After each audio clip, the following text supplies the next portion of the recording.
இன்றைக்கி தேன் நெல்லிக்காய் தாங்க பண்ண போகிறோம். இது வந்து ரொம்ப டேஸ்ட்டாக ஆரோக்கியமான சத்தான நெல்லிக்காய். இது ரொம்ப உடம்புக்கு ஹெல்த்தியானதும் கூடங்க. இதை எப்படி பண்ணலான்னு பார்க்கலாம் வாங்க. ஃபஸ்ட்டு நெல்லிக்காயை இந்த மாதிரி வாஷ் பண்ணி ஒரு தட்டில் பிளேட்டில் மாற்றிட்டு அதை எடுத்து நம்ம இட்லி தட்டில் போட்டு வேக வச்சு எடுத்துக்கலாங்க. இந்த மாதிரி அடுக்கிக்கலாம். இதை எடுத்து இட்லி பாத்திரத்தில் இது ஒரு 10 மினிட்ஸ் நம்ம வேக வச்சு எடுக்க போகிறோம். ஒரு 10 நிமிஷம் போல் வேக வச்சுக்கலாங்க. இந்த மாதிரி அடுக்கியாச்சு. இதை அடுக்கினதுக்கப்புறம் நம்ம மூடி போட்டு மூடிக்கலாம். மூடி ஒரு 10 நிமிஷம் வேக வச்சுக்கலாங்க. அடுப்பத்தை வச்சு நம்ம 10 நிமிஷம் வேக விட்டுக்கலாங்க. 10 நிமிஷம் கிழிச்சு பார்க்குறோம். இந்த மாதிரி ஃபோக்கண்டி வச்சு இந்த மாதிரி குத்தி குத்தி விடலாங்க. குத்தி விட்டால் நல்லா உள்ளுக்கு இறங்கணும். இது லைட்டாக தாங்க இறங்கியிருக்கு. இன்னும் கொஞ்சம் ஒரு 5 நிமிஷம் போல் வேகட்டும்.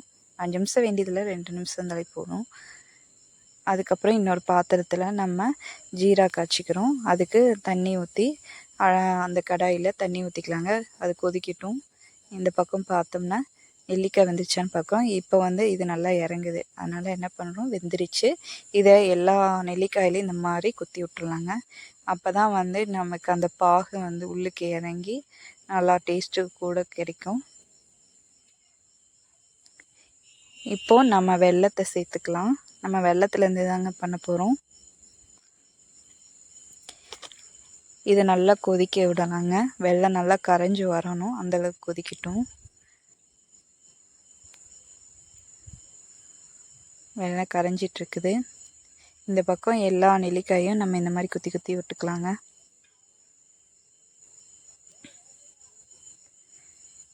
இதை குத்தி விடும்போ நம்ம அது அதோட டேஸ்ட் நல்லா எடுத்து கொடுக்கும். உள்ளுக்கு அந்த ஜீராலாம் இறங்கி நல்லா டேஸ்ட்டாக ஹெல்த்தியாக அது பண்ணலாம்.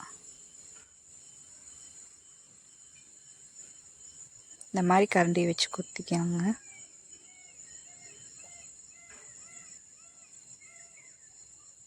எல்லா நெல்லிக்காயிலையும் இந்த மாதிரி நம்ம பண்ணுறோம். அப்புறம் நம்ம இது பண்ணி முடித்ததுக்கப்புறம் நம்ம ஜீரா நல்லா காய்ச்சினதுக்கப்புறம் இந்த நெல்லிக்காய் போட்டு அதை ஒரு 10 நிமிஷம் வேக விட்டு எடுக்கலாங்க. அப்போ தான் இந்த ஜீரோவில் நெல்லிக்காயில் ஜீரோ இறங்கி அந்த டேஸ்ட் நல்லாயிருக்கும். இப்போ இது வெந்துருச்சு. இந்த பக்கம் ஜீரா கொதிச்சிட்ருக்குது. இந்த ஜீரோ நல்லா அந்த சர்க்கரை நல்லா கரைஞ்சிரும். இப்போ ஓரளவுக்கு கரைஞ்சிருச்சுங்க. இது கரைஞ்சதுக்கப்புறம் நம்ம இந்த நெல்லிக்காய் எடுத்து அதில் கொட்டிக்கலாங்க. இப்போ இது கரைஞ்சிருச்சு. நெல்லிக்காய் கொட்டுறோம். இதை நம்ம மூடி போட்டு வேக விட்டுக்கலாம். இதை ஒரு கரண்டி விட்டு இந்த மாதிரி கலக்கிக்குங்க.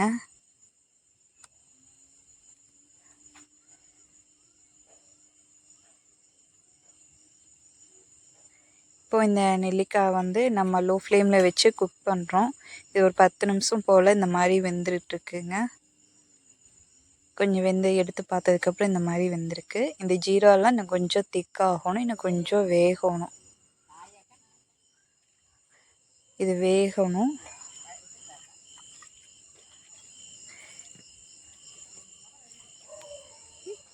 இந்தளவுக்கு நம்ம அப்பப்போ நம்ம எடுத்து பார்க்கணுங்க. இது அடி பிடிச்சிடாமே பார்க்கணும். அதே சமயத்தில் ஒரு கிண்டி விட்டுக்கலாங்க. எல்லா பக்கம் இந்த ஜீரா நெல்லிக்காயில் எல்லா பக்கம் வர மாதிரி நம்ம இந்த மாதிரி கிண்டிக்கலாங்க. இப்போ இதெல்லாம் வெந்துருச்சு. நம்ம இது ஒரு பவுலுக்கு மாற்றிக்கலாம். இது மாற்றிட்டு நம்ம இது கூட இதோட விட போகிறதில்ல, நம்ம கூட நம்ம தேனையும் ஆட் பண்ணிக்கலாங்க. இப்போ இது 1 வீக்கு வரைக்கும் வச்சு சாப்பிட்டுக்கலாம். நல்லாயிருக்கும், டேஸ்ட்டாக இருக்கும், ஹெல்த்தியாக இருக்கும். இதை ஒரு நாள் ஃபுல்லாக ஊற விட்டோம்னா மறுநாள் பார்க்கையில் இன்னும் டேஸ்ட்டு நல்லாயிருக்கும். இது நல்லா அந்த இதில் ஊறிச்சுன்னா நல்லாயிருக்குங்க. இந்த மாதிரி வந்துருச்சு பார்த்தீங்களா, நல்லாயிருக்கு. பார்க்கும்போதே சாப்பிடணுன்னு ஆசையாக இருக்குங்க. நல்லாயிருக்கு, டேஸ்ட்டு சூப்பராக இருக்குங்க.